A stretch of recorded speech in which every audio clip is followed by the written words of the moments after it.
Good afternoon, everyone. This is the presentation of Group 7. Identifying appropriate rejection region involving population proportion. There are two ways to test hypothesis with a p-value approach and with a critical value approach. Here, we will consider the rejection region will be critical value approach. The critical value enables use to reject or not the null hypothesis. Also, it is calculated through alpha, level and symbolized by Z or Z tab.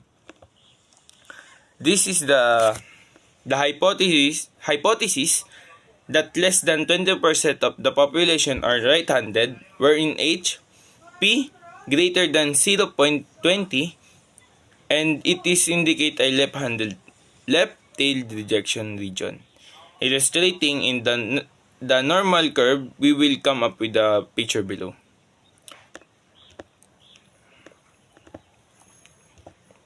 The illustration above is for you to visualize how the statement would look like when you put in the normal curve.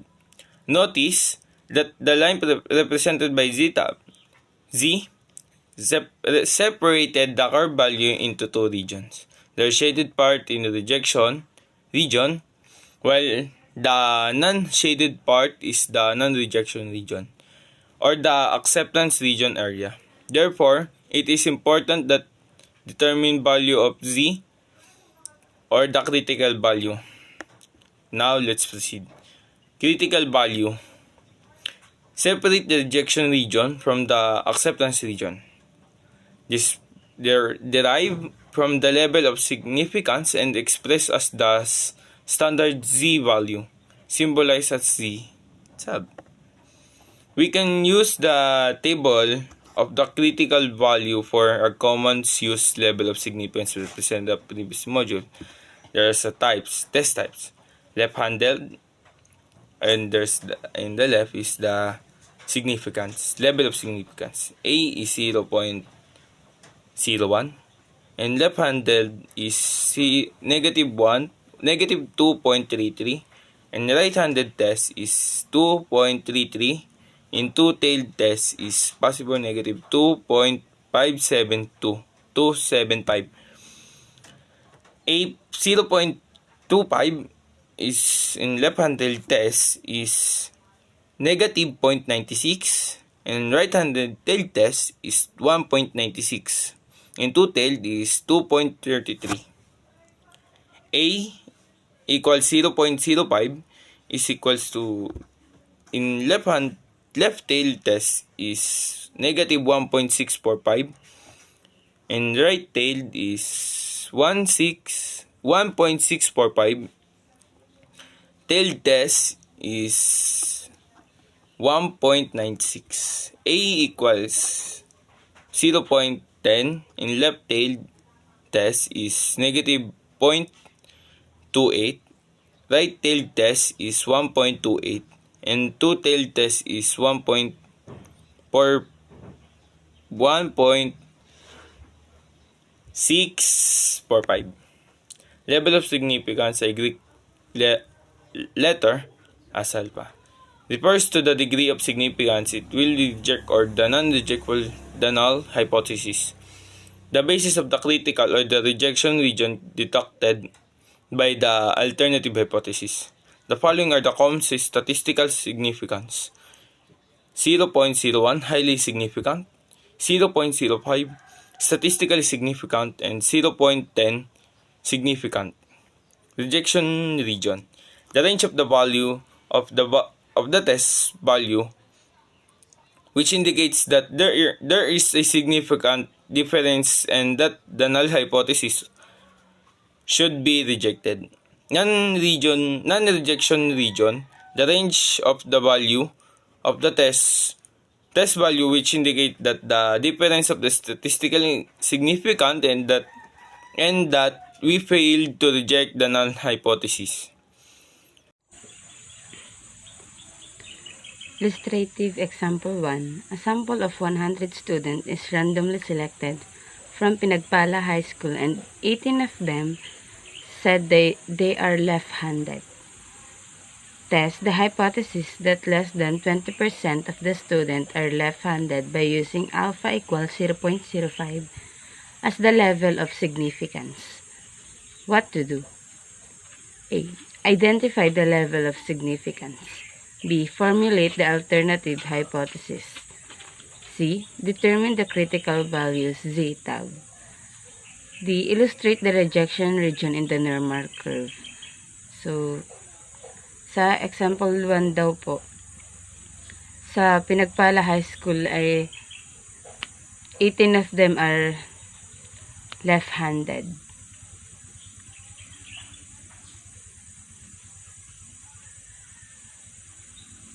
Then, the solution. The level of significance is alpha equals 0.05. The alternative hypothesis is equal greater than 0.20. It is one directional or left-handed as determined by the term. To determine the critical value using the table, we consider the interaction of the row for left-tailed test and the column for equals 0.05. Hence, the table data that the critical value is 1.645. Okay. Illustrating it under the normal curve markers. Yan. Then, nakikita po natin yung non-rejection region at ang rejection region. Bago po dumating ng negative 1, nandun na yung rejection region. Tapos, yung negative 1.605 po, this is the critical value. Tapos, from here, you will decide whether the null hypothesis will be rejected or not, although the part will be discussed in the next module. Illustrative example 2. The claim is made that 40% of tax filers use their computer software to file their taxes in a sample of 50 tax filers. 14 use computer software to file their taxes.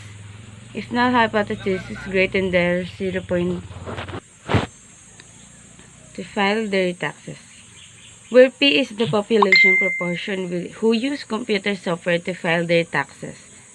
Determine the critical value Z tab and illustrate the rejection region in the normal curve. So, the claim daw po is 40% of tax filers are using computer software to file their taxes. Ginagamit po nilang computer para makapag sa tax nila. At alpha is 0.025, level of significance with P greater than 0.40 by referring to the table of the level significance. It shows the critical value of C tab 1.96. So, ito po yung illustrating the rejection region we use. So, ang nakikita po din natin yung non-rejection and rejection region. Tapos yung 0.025 ay yung sa the rejection region. Illustrative example 3. In Kalinga Special Educational School, a sample of 144 students was chosen and among them 48 are diagnosed with the Attention Deficit Hyperactivity Disorder, ADHD, at a 0.01 test the hypothesis that the proportion of ADHD student in the school is not 0.40. That's do. Identify the level of significance, formulate the alternative hypothesis, determine the critical value, illustrate the rejection region in the normal curve. So, illustrative example 3 po is sa Kalinga Special Educational School, sa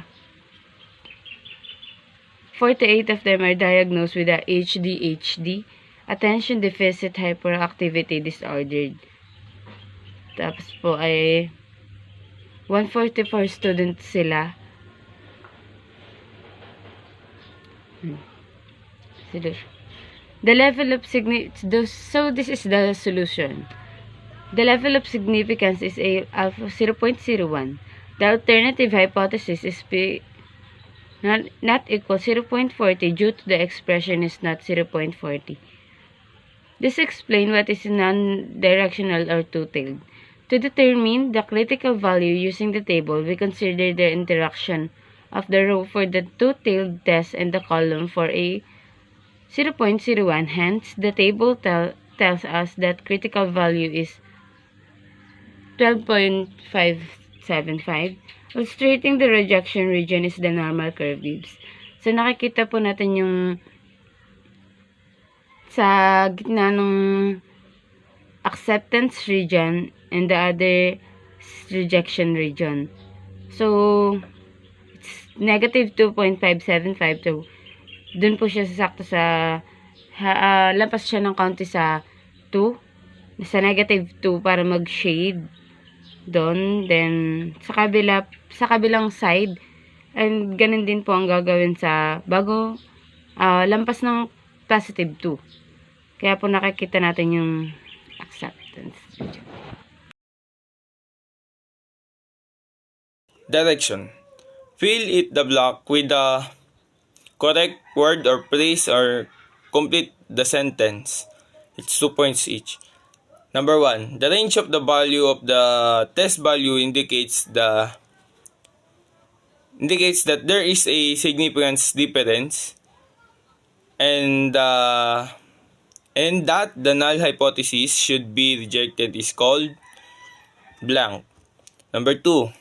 The basis for the critical or the rejection region detected by the alternative hypothesis is called blank. Number 3. The blank separates the rejection region from the non-rejection region. 4. The blank is the range of the value of the test value which indicates the difference for statistical significance and we fail to reject the non-hypothesis. Number 5. The blank is the symbol used to represent the critical value. And now this is the presentation of Group 7 and thank you for listening.